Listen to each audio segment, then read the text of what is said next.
Welcome, my paranormal loving friend, to the Demon Brigade. This is Renegade Files episode 32, Halloween, Society's Paranormal Fix. As a society, and probably more to the point as a human species, we evolved from the natural world.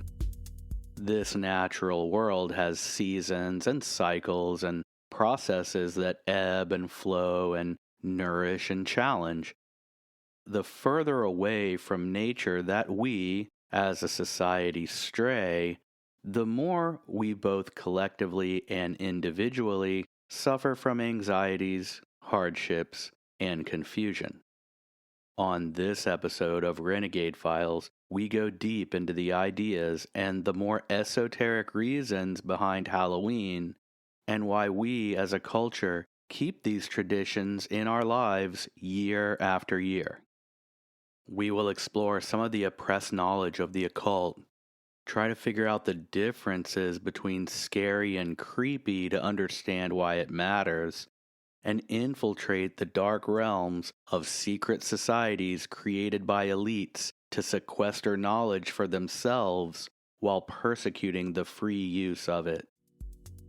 So don your most ghoulish costume, prepare your offerings for the spirits, grab your flaming torch and protective charms, and come trick-or-treating with your old friend Lex Gordon as we leave the safety of the Jungle Villa Outpost to carry our freak flag deep into the Uncharted Tropics. This is a dark mission indeed, into Halloween, Society's Paranormal Fix. Halloween, Paranormal Fix. Halloween, Paranormal Fix. Halloween.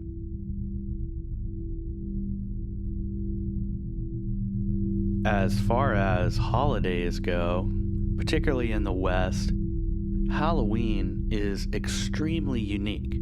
It is a time when we as a society can indulge our curiosity and speculation into the paranormal world. It's the end of our calendar year, and this is traditionally the last harvest before winter. The leaves fall. All of this becomes symbolic for the end of life or lives, symbolic of death, decay, and the afterlife. All of that is associated with Halloween. The witch, one of the most persistent symbols of Halloween, one of the most popular costumes year after year, a perennial character in movies, decorations, old stories, toys. All of this unites witches with Halloween because the witches understand the cycles of nature, the cycles of death, the process of decay, and the macabre motifs. The witch's calendar is a circle. The Wiccans call it the Wheel of the Year. Samhain, that's the old Celtic word Samhain, or Halloween, is both the end of that year and the beginning of the next. These are very real, very grounded, and very natural ideas. So the Wiccan Wheel of the Year, or the witch's calendar, is based on the cycles of the sun and the seasons of the earth. When you really consider it and you begin to think of the passage of time in these cyclical, seasonal ways, it puts you in harmony with nature, the process of the earth and the cosmos. It makes you understand that death for the leaf is just the nourishment for the greater tree itself, and that process is never ending. In a strange way, it removes the anxiety and fear of our one apparent life that we cling to so desperately, and that's a normal, natural, healthy thing. But to live in fear of losing it with every step you take and every breath you make, or whatever they say, is a terrible situation, and it only becomes when we fully separate our one individual self from the greater connection of the natural world.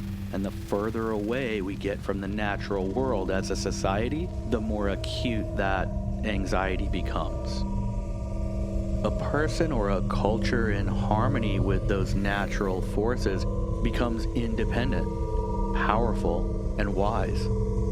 Those are the attributes that are being oppressed when the patriarchal, monotheistic religions persecute and suppress the pagan nature religions like witchcraft.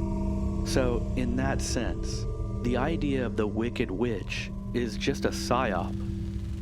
The specter of the malicious black magic crone was created by aligning the natural wise woman with the devil, which was a strictly Christian idea then and now.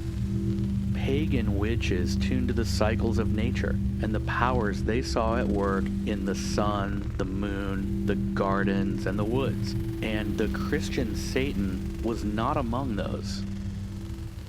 To this day, we associate witches, witchcraft, pagan ideas, and even the very word pagan with the devil only because of centuries of propaganda.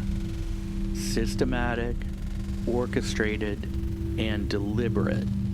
This was generated by the ruling elite as a way to marginalize free thinking, personal connections to the earth, and magic, which is nothing more than the application of those older Hermetic ideas of as above, so below, thoughts create things, you get what you expect, and every action has a reaction, or you reap what you sow. These ancient ideas constantly become the newest discoveries of science, time and time again. These principles and ideas work miraculously for the individual, but they do not work for the ruling elite. That's why the ruling elite vilifies them and marginalizes them, even as they form secret societies to learn them.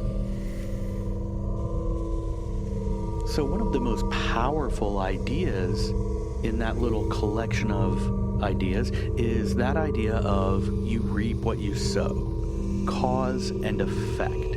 This is, as the Merovingian said in the Matrix movies, the only one true law, cause and effect.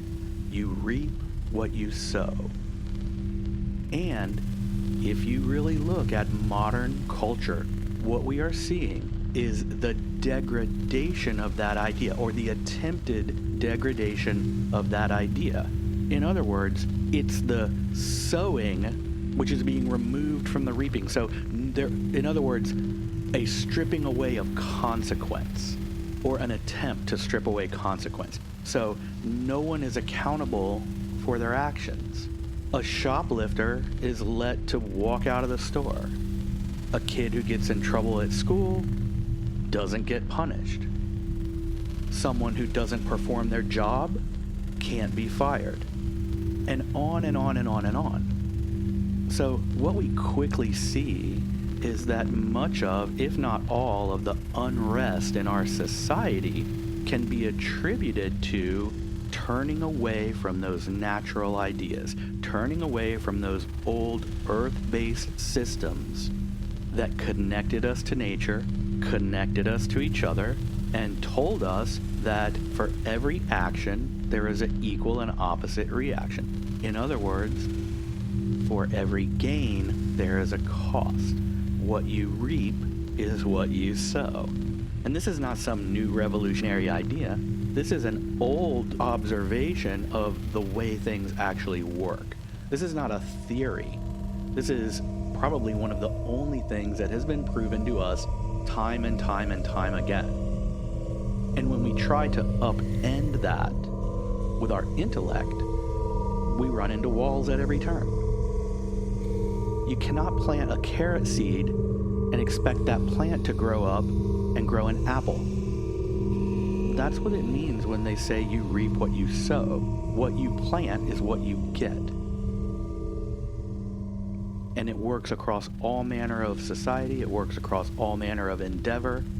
It works in all instances where we have to interact with the physical world. Now, when we see these situations, such as no one is allowed to fail in school, You're allowed to take a test 2, 3, 4 times, use the book, whatever, till you finally pass it. What that's doing is failing to teach people that what you reap is what you sow, but the students involved in that situation are never able to escape the universal law that what you reap is what you sow, and so therefore they sow an inferior education, and then what they reap is they can't perform when they get out of school. So that's just one example, and it's the example of the old traditions of what could be considered the pagan rules or the pagan observations or the natural ideas that have proven to be true perennially, that the stripping away of that knowledge creates chaos. But as a whole, strictly speaking, this episode isn't a sociology class. It is looking into this idea that society needs the paranormal, and Halloween provides that fix. So let's look into Halloween beyond those little 2 or 3 sound bites that we always get about why they carve pumpkins and why kids dress up, and see if we can get a little bit more of a handle on the importance of Halloween and the reasons that we, as a culture, keep it around. When we start to look into Halloween, what we find quickly is that the traditions surrounding the holiday have been around for over 2,000 years. The modern customs draw from Celtic roots.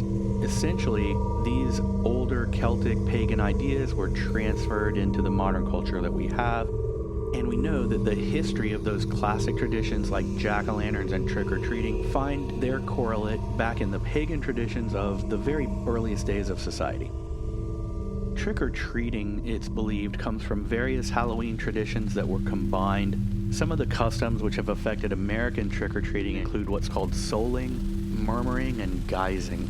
It's a common belief that during Halloween, and this is an old pagan idea, that the veil between the realm of the living and the spirit realm is at its thinnest, and so therefore the spirits can move freely into the physical world, and people in the physical world can interact more easily with those beings in the spirit world. The more dramatic horror movie version of that is the dead can walk the earth kind of thing, right? So holding to this pagan belief, families would place offerings of fruit or food or bread outside their doors to appease the spirits as they wandered, to essentially keep them out of their homes, and to sort of reward and say thank you to any of their ancestors that might be stopping by, for the night. What happened is these were very poor times, so the poor would go around and steal the food, and people would try to run them off. And then kids would go around to get the treats, like the apples or the little cakes that might have been left out. And since the belief was that the spirits were roaming the earth, and that's why the food was put there in the first place, the children started to dress up to imitate the spirits so that they could sneak up dressed as a ghost and get the little cupcakes or whatever had been left out there for the spirits. This sort of evolved into what they called going souling, because one of the things that they would bake and put on the doorstep would be soul cakes. They were just called that because they were given to the spirits. So when the Christian church began to try to assert its power, they suggested that instead of leaving soul cakes, you would say prayers to dead relatives. So in medieval Europe, the emerging church encouraged members to participate in souling, which would be praying for the souls instead of physically leaving soul cakes out for the spirits of the dead. It was a way to sort of move away from that older pagan tradition in a very physical way and move it into the spirit world, which was the providence of the church. So then we have the tradition of mummering, and I may have said murmuring earlier, but mummering is when people would dress up and go door to door and offer to do things in exchange for these treats. So they would dance or they would sing. The tradition of Christmas caroling is very similar to this, and it's unique as far as Halloween goes because mummering or mummers didn't necessarily occur only on Halloween. They would do it at other times, even Easter. The third sort of tradition that we have is called guising, and it's also related to murmuring, except it's got a few more tricks in the mix. Scottish geysers were usually kids, and they would dress up in disguises and go door to door and do tricks in exchange for prizes or food, and that's where trick-or-treating comes from. They would go to affluent neighborhoods and tell jokes and dance and do little magic tricks and try to get treats for it. So it seems like the combination of those three traditions evolved into what we know, or what we knew as trick-or-treating. The tradition of wearing costumes on Halloween is one of the oldest. It goes back 2,000 years to the festival of Samhain that was performed by the Celtic pagans. The idea was trying to blend in with all of the other dead spirits walking around. We have this common costume of the era being like an animal head or skull worn over your head, animal skins on your body. This sounds weird to us in the modern day, but these were harsher times, and they were already slaughtering animals for their fur. They had skulls more accessible than we might. So these were like early masks, and of course they made masks as well. The costume as a disguise seemed like a good idea because people continued to fear ghosts and ghouls and other spirits, especially on Halloween night. We also have this more fairy realm tradition of the wild hunt. And the idea of the wild hunt was that fairies would come down out of the hills, they would move into the cities, and they would cause havoc, and they would torture you, and they would do all kinds of nefarious deeds. And that one way that you could confuse them was to wear your clothes inside out or backwards, and that would always throw them off, or wear like a steel amulet.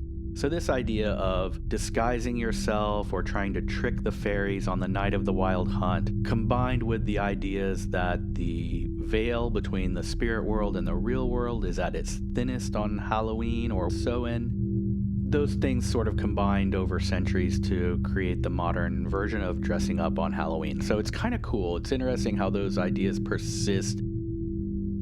It was in America in the 1950s that this trick-or-treating sort of grew to its, maybe its golden age. Kids started to dress up. That was back in the day when you and your buddies were allowed to go from house to house in the neighborhood.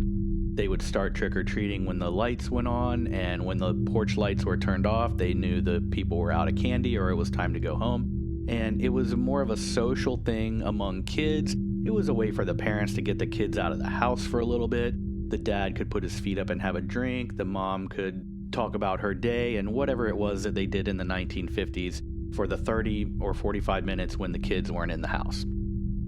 A lot of those houses would have had glowing jack-o'-lanterns carved into pumpkins, and that would let the kids know that those people were cool and had candy. If there was a house that didn't have a porch light on from the get-go, that was someone who either wasn't there or didn't have any candy for you. And a lot of us back then, I wasn't alive in the 50s, but I was around during the age of what is called free-range trick-or-treating. Sometimes you would go to a house with a very well-meaning person who had just forgotten to buy candy, or maybe they didn't have the resources to spend on a bunch of candy for kids. So they would give you whatever they had around. A lot of times they would give you some coins, like some pennies or whatever. Or they would give you something healthy, like an apple that they had, and you're always bummed out when you're a kid, like, oh, darn it, an apple, thanks a lot. Those would have been like the early social lessons of Halloween, that not every house has the good stuff sort of thing. But you're still polite to the lady and you say thank you and you just grumble about it with your friends later. The jack-o'-lanterns that they would have on the porches, or that we still do, this also started in Samhain back in Ireland. Celtic druids and those who were celebrating the end of the year final harvest, they would carve turnips and place coals inside, and they did this for a few reasons. First of all, the belief was the glowing pumpkin would simultaneously attract your own relatives in spirit form to the house for a little bit of fellowship, and at the same time it would confuse or scare away any malevolent spirits. And I always wondered, and I'm not sure how that exactly works, how one thing could do two jobs, but I guess it was a lot of wishful thinking.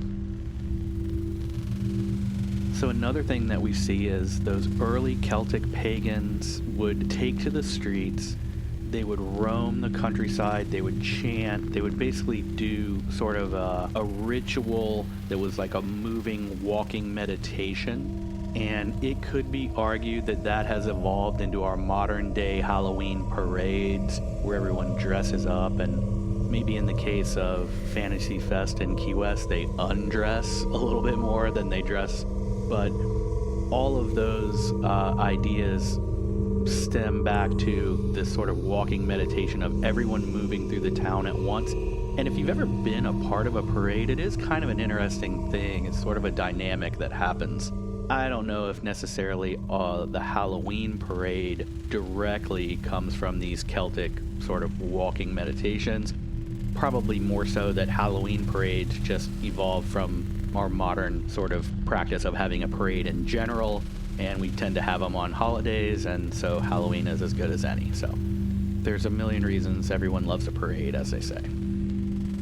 As we move into the more modern day, there was a sort of scare maybe in the 70s and 80s about people putting horrible things in candy and kids getting injured or getting sick or whatever. I think for the most part that's an urban legend. I don't know if there's ever really been a case, and probably on the internet you could find one nowadays. But by and large, that was just sort of an urban legend and a modern hysteria. It's interesting, and it would be interesting to really drill down and see what the origins of that were, if you could find it. I expect that it's just sort of another way to kind of reel in this socialization. As we see in the darker version of societal control, we see it over and over again. We see an evolution toward a stay-at-home kind of directive. As a result, Halloween has, I would say in the last 2 decades, permeated into a bunch of different versions of that. They have a little thing now that's called trunk or treat, and so everyone in the neighborhood goes down to the park and they park their cars and they open their trunks, and mostly it's like people that know each other and do it. It's interesting because it's not that different than going from house to house. Why is all of a sudden candy given to you out of the back of a car safer than giving to you out of a front door? I don't really know. I remember I went to a car show last year, and it was right around Halloween, and it was really cool, and all the cars sort of either were decorated for Halloween or had skeletons in the driver's seat, that kind of thing. And all of those people had their trunks open, and they had candy in there and little dolls and all kinds of Halloween paraphernalia. And most of the people at the car show were dressed up, especially the kids, and everyone sort of went around to the cars in the car show and got candy. It was cool. It was interesting. It's kind of a mashup of car show and Halloween trick-or-treating event. Anyway, there's other things that we do nowadays. We have ghost tours. A lot of the big cities have ghost tours. You know, a lot of times they'll be walking or they'll be on a little train or what have you. A scripted sort of presentation in some of the cases, better than others. A lot of places have haunted pub crawls, which introduces another kind of spirit into the equation, alcohol, and that can be fun. If you're walking and you have a safe way home and all of that, you go around. And if you have an interesting host and someone who knows the history and knows a lot of stories, it can be really, really fun to do those sort of things. I know St. Augustine has some good ones, and that's in my neck of the woods, and you know, it'd be really cool to go there. I have plans to do an episode from St. Augustine. We'll put that into one of our Ghost File episodes. And another relatively modern development as far as Halloween goes is this idea of the haunted house. For the most part, haunted houses are believed to have started around the 19th century in London. There was Marie Tussaud's wax figure museum, which was called the Chamber of Horrors. Later, we have a first haunted attraction on record, which was the Edwardian Fair Ghost House in the United Kingdom. Thespians would be in there and they would scare. It was no different than our modern haunted house, probably a little more classy, I would guess. The modern version of the haunted house got a few boosts. It was sometime in the 1950s when the idea of trick-or-treating started leaning heavily to the trick side. And you have older kids getting out there. You have the event of the automobile, so that some teenagers actually have cars so they can travel to the next town where they can engage in a little more mischief and then maybe drive home and not get in as much trouble as they would if they did it across the street in their own neighborhood. slowly but surely, Halloween sort of became this night where young people, for the most part, young adults and teenagers, would basically just raise hell. I'm not sure how much damage was done in the beginning. Started out as, egging a house or toilet papering a car or maybe small acts of vandalism, but it sort of escalated. I remember reading an article that said in Detroit it got particularly bad. Arson and fires, and they would do all kinds of crazy stuff, vandalize graveyards and light churches on fire, and all manner of calamity. The haunted house was an initiative in the beginning to give the unruly teenagers something to do on Halloween night. They turned it into a fundraiser, and actually it worked really well. The article that I read charted the uprise of haunted houses on Halloween and leading up to Halloween, and overlaid a graph of destructive vandalism on Halloween, and there's absolutely an inverse relationship. As haunted houses became more prevalent and better and more popular and became seen as something to do on Halloween night, there was a direct decline in what we would call damaging shenanigans on Halloween. So a decline in fires and vandalism and true acts of debauchery on Halloween. That's a really good thing, and it's a good example of a situation where society on its own came up with a solution, and the solution, for the most part, worked. Another thing that gave the haunted houses a boost was Disneyland and their opening of the Haunted Mansion in 1969. This was a huge success. Walt Disney and his Haunted Mansion not only brought the creepy and the macabre and this sort of paranormal aspect to Disney World, or at least brought it out in the open, but the Haunted Mansion benefited from the advertising apparatus of Walt Disney's corporation, so Disney. You're talking about the late 1960s, the early 70s. This was really taking off. The Haunted Mansion was a big deal at Halloween. People would line up to go to Disney World on Halloween just to go through the Haunted Mansion attraction. At the same time, you have the Haunted Mansion attraction being advertised at the beginning of Disney films, being used in their promotional materials. It really swept the nation in a serious way. Nowadays, haunted houses are big businesses, and people can spend a lot of money for their community and raise a lot of money for their community in the process of building these sort of charity haunted houses that pop up every year. Another tradition that I've read about, and it's not something that I've ever seen, maybe you could drop us a comment on the Instagram page if you've ever done this or know about it, but it's called pumpkin chunking, or throwing pumpkins apparently.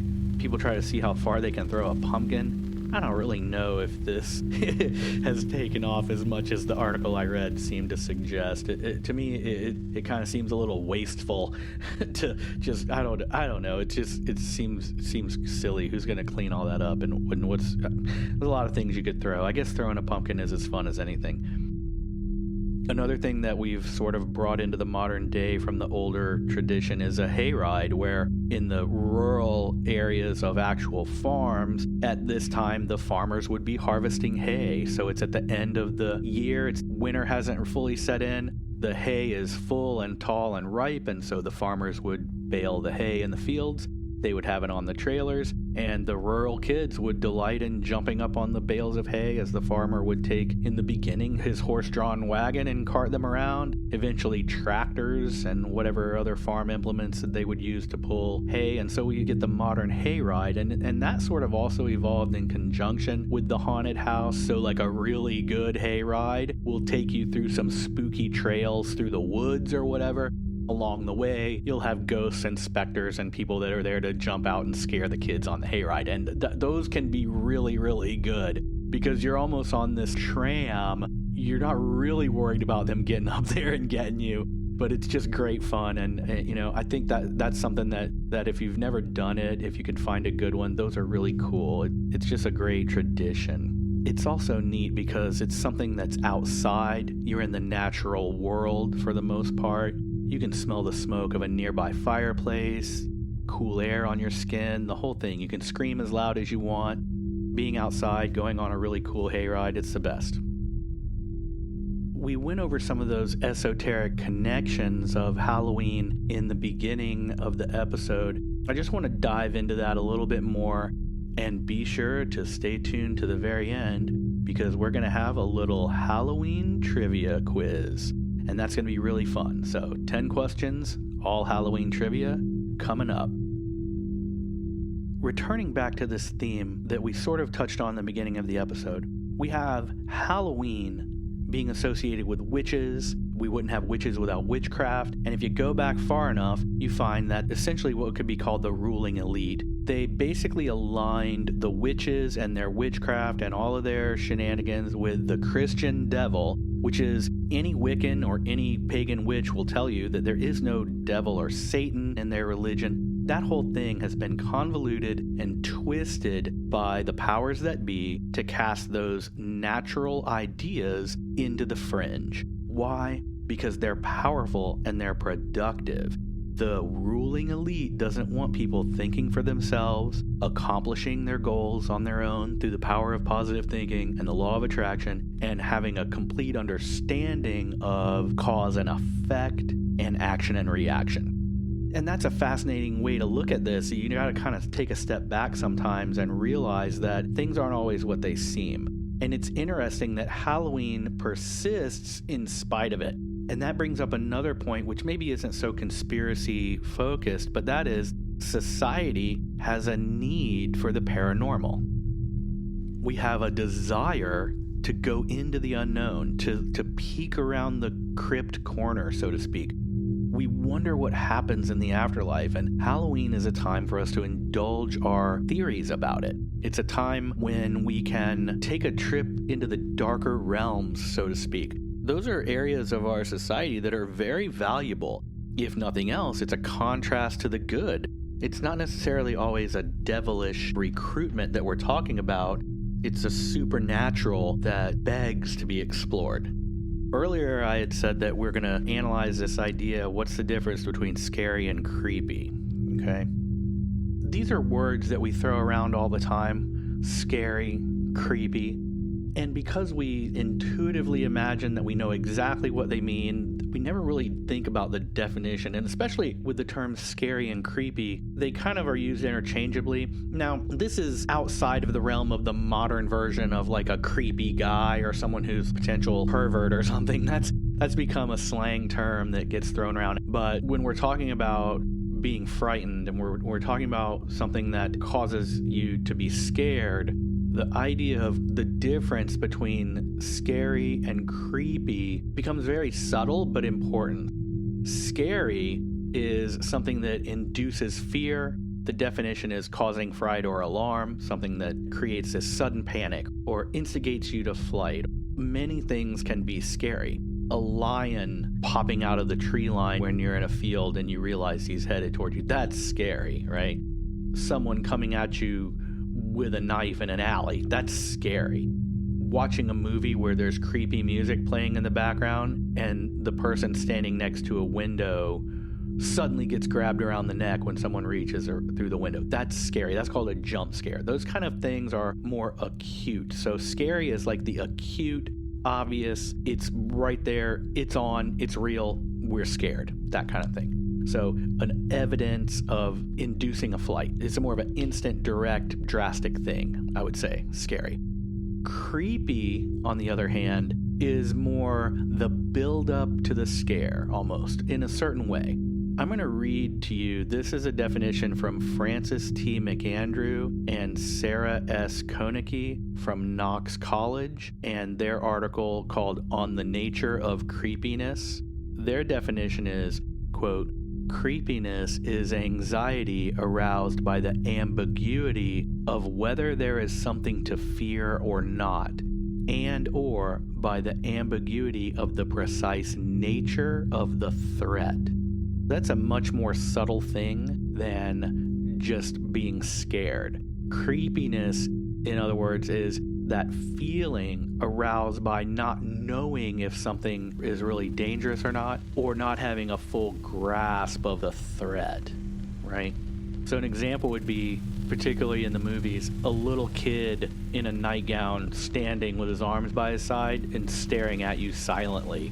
That's a creepy image because you're not sure if there's really any reason to fear this situation or not. It's unclear what the precise nature of the threat is. Why is the kid staring at me like that?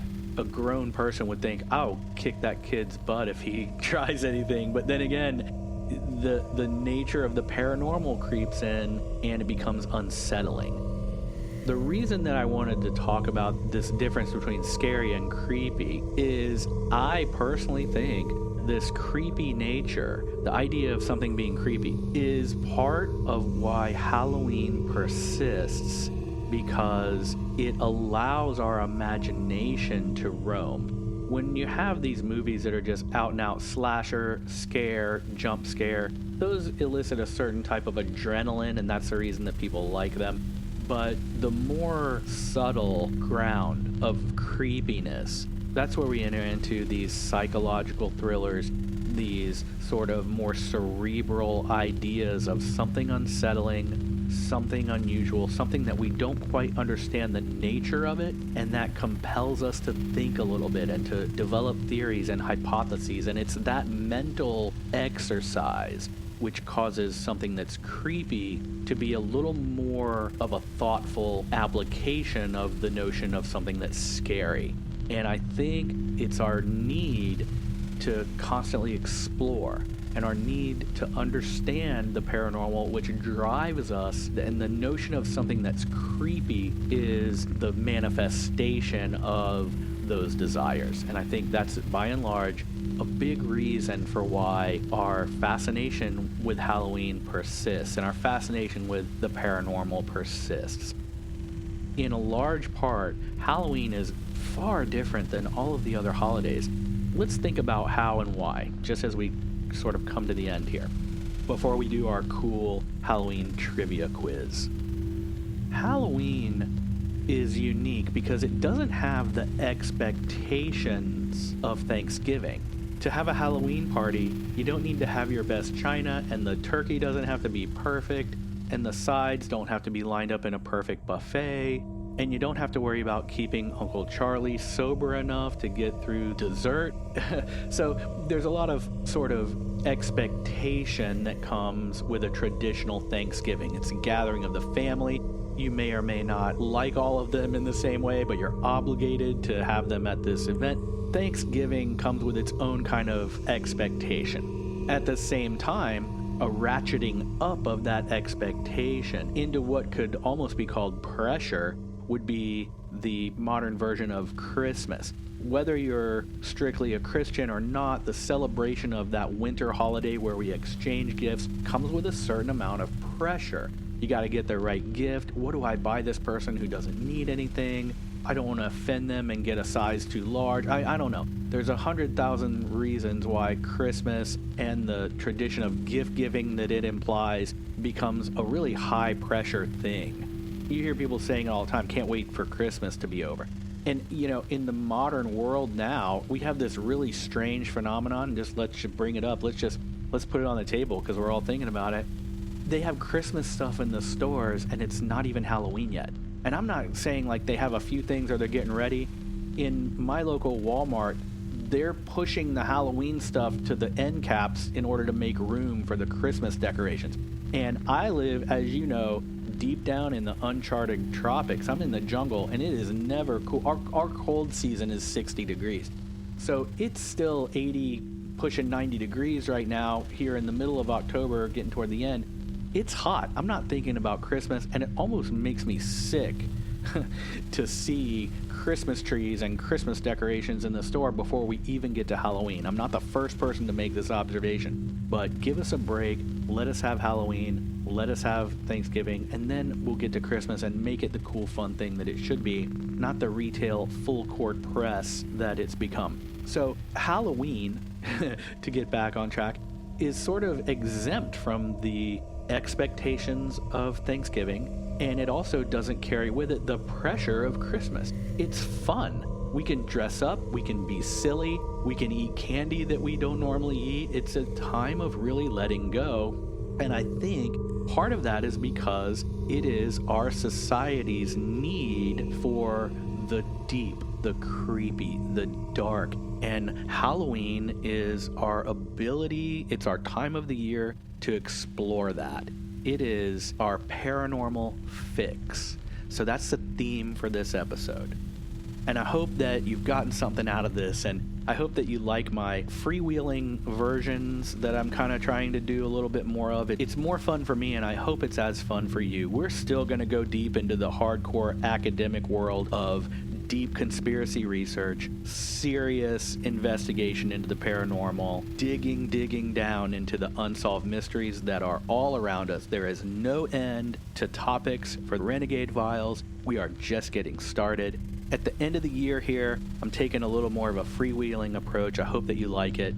And don't worry, we still have deep research, we still have stuff to get into, and we're never going to get away from that core of the Renegade Files, which I know you love, and I do too. I love doing that. But sometimes it's good to just breathe a little bit and stretch and get into something fun. And Halloween and society's paranormal fix, our fascination with the dark, the macabre, and the ways that this sort of pagan ideas of connecting to nature and making your own way comes into conflict with the ruling elite, and the fact that they have persistently and for decades marginalized those ideas is a very interesting take on Halloween.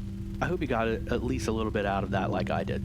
Let's move on right here to our super spooky Halloween trivia quiz. Here we go. 10 questions all about at least the general subject of Halloween. Get your pen and paper ready, or get your note app on your phone ready. Don't use Google, and don't cheat, because no one likes a cheater.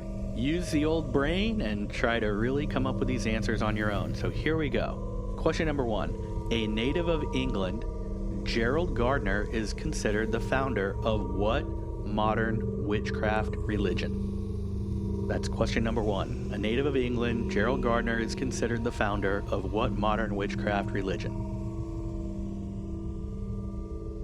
Question number 2 is multiple choice. In the early 1800s, a Tennessee family was haunted for years by a phantom witch named Kate. What nickname does this witchy haunting go by?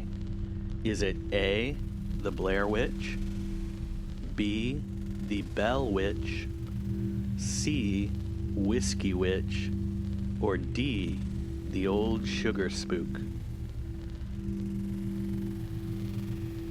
Question number 3. Reported to have held the Russian royal family of the early 1900s in a destructive spell, name this sorcerer who was also known as the Mad Monk. Question number 4. The Mars Candy Company lost a lawsuit when they tried to trademark a descriptive term for their small candy bars originally created expressly for trick-or-treaters. What is that descriptive term? Question number 5.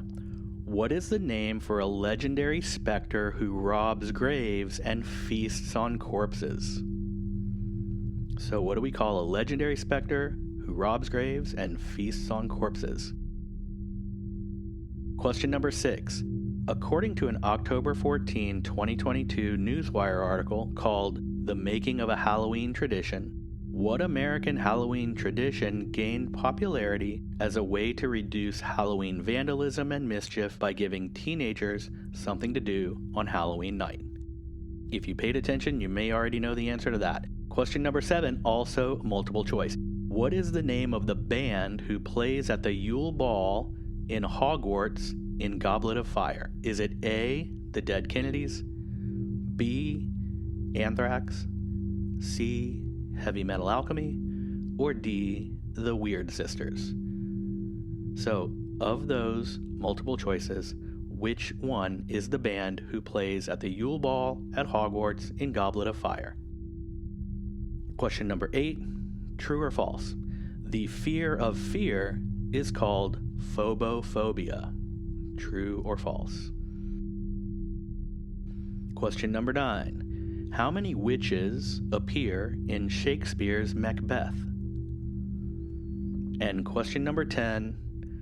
One of my heroes, Art Bell.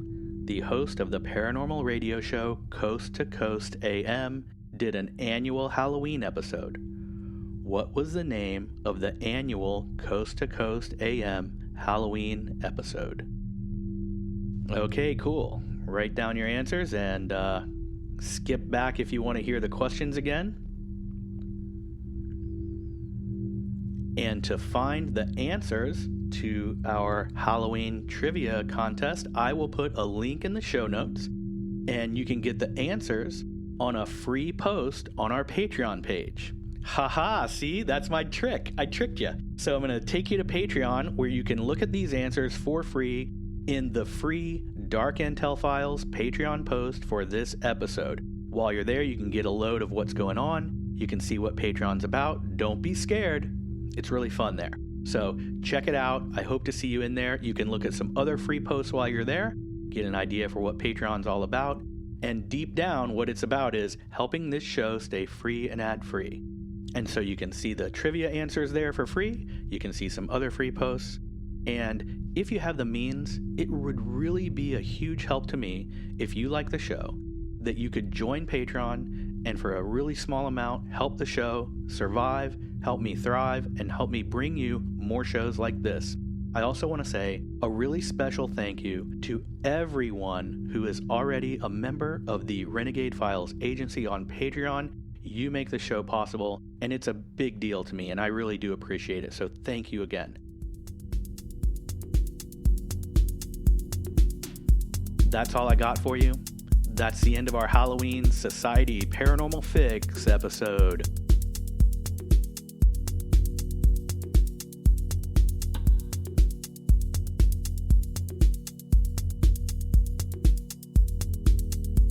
Until our next excursion into the weird and the creepy.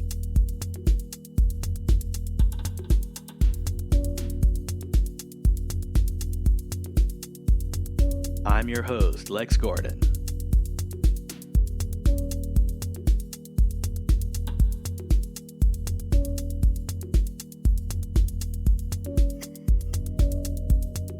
Stay wild, pagan child.